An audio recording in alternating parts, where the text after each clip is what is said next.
Here's your problem. You're scrolling through used audio gear listings at 2 in the morning, trying to figure out if a discontinued Yamaha home theater system that nobody talks about anymore is actually worth your $300, or if you're about to buy someone else's basement mistake.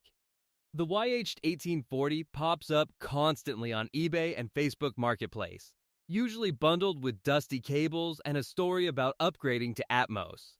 But here's the real question nobody's answering. Does this thing actually deliver cinema sound? Or is it just 5 speakers yelling at you? I spent weeks tracking down a clean unit, testing it against modern soundbars and newer Yamaha systems.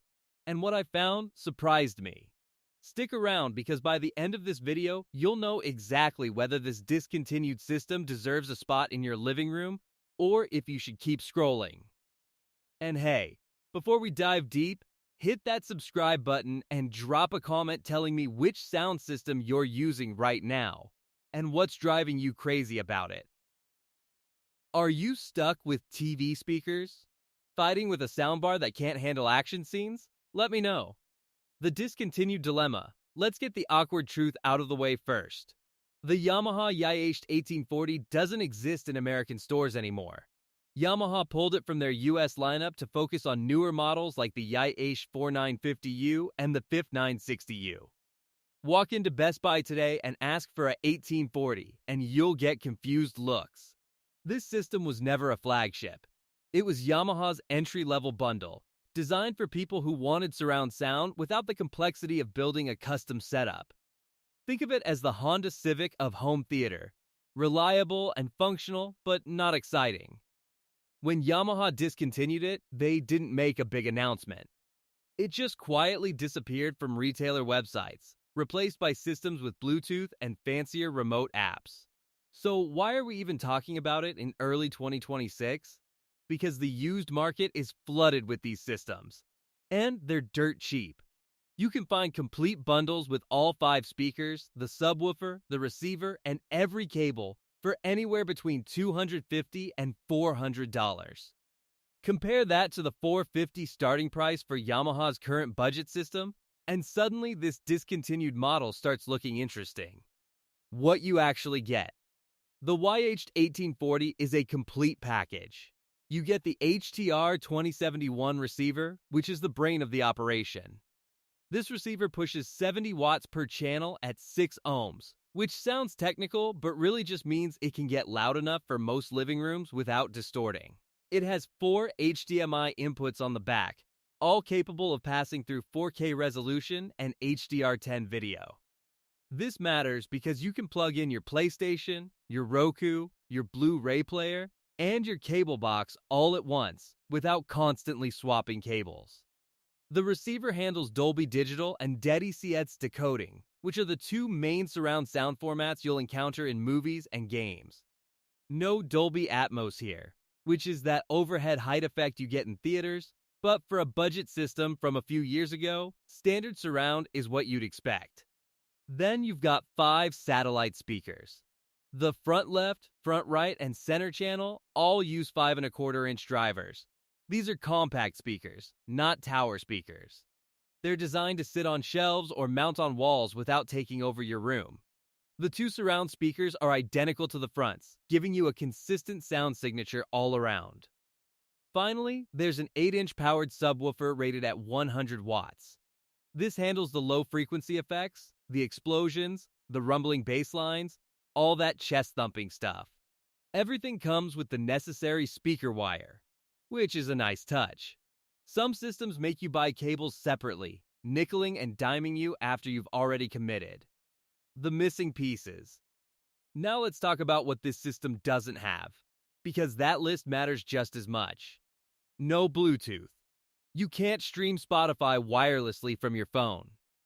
No Wi-Fi means no music services, no firmware updates, no app control. The receiver has a basic LCD display and comes with a chunky infrared remote that works only when you point it directly at the receiver.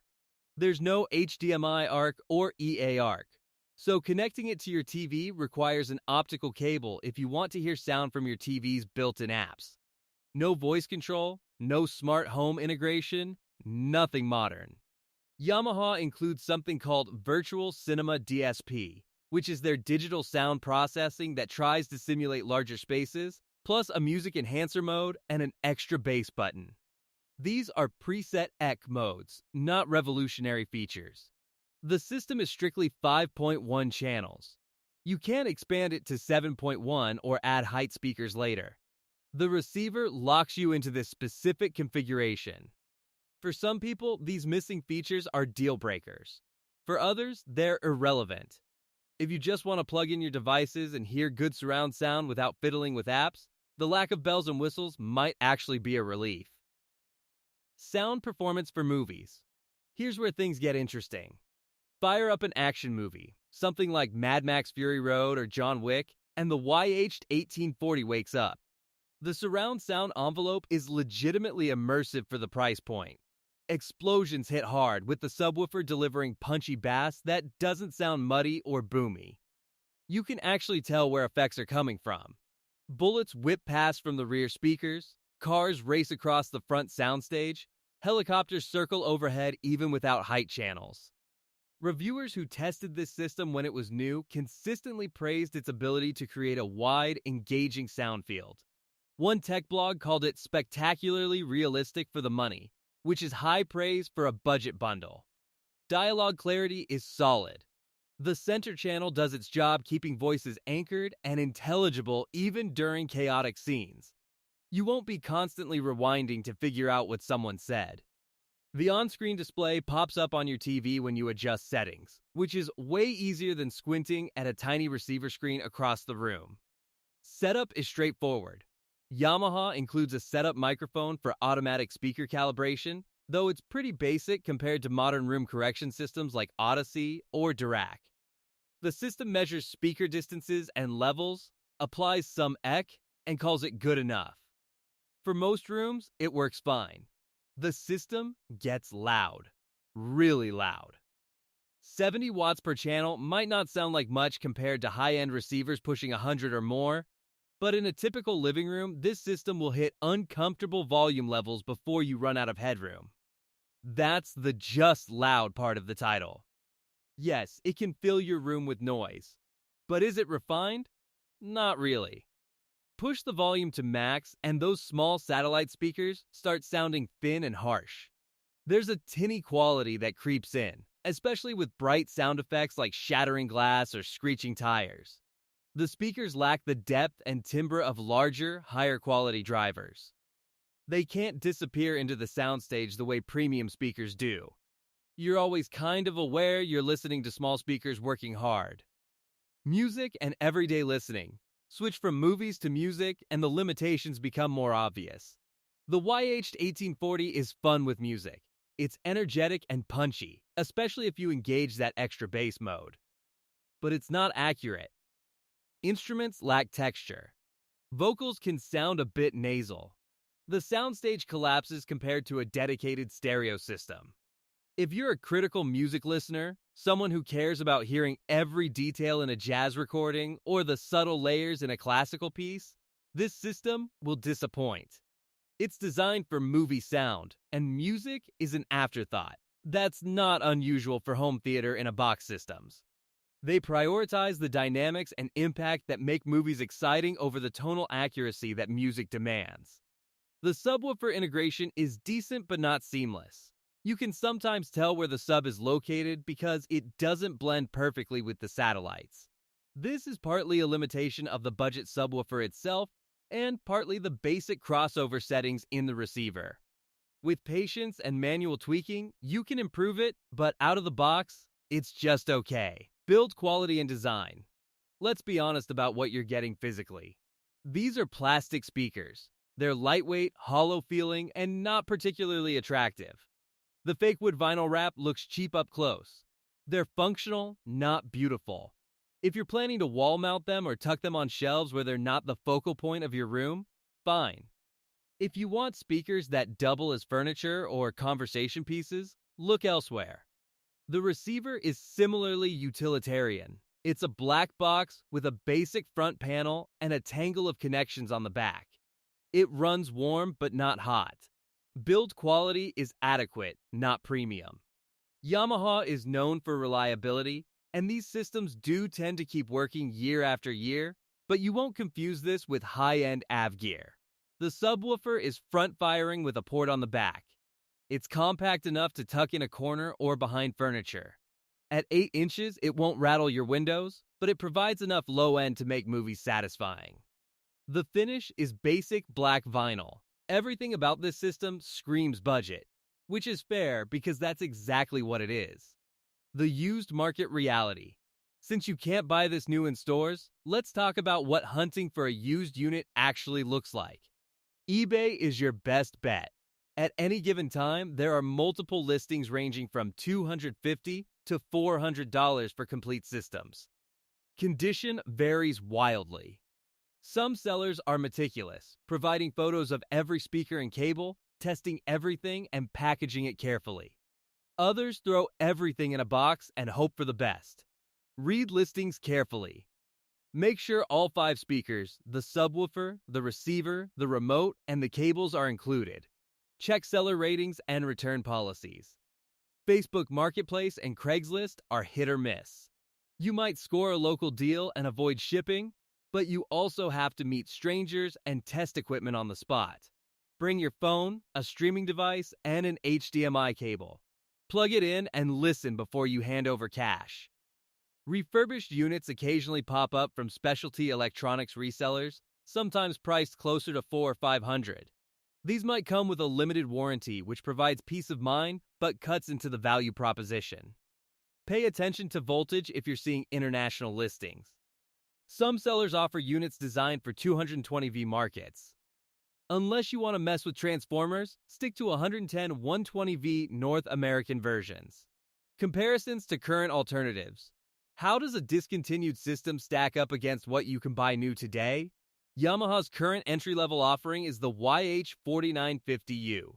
It costs around $450 to $550 new. You get Bluetooth streaming, a slightly more modern receiver, and similar power output. The speakers are comparable in size and quality. If you value wireless streaming and warranty support, the 4950U makes sense.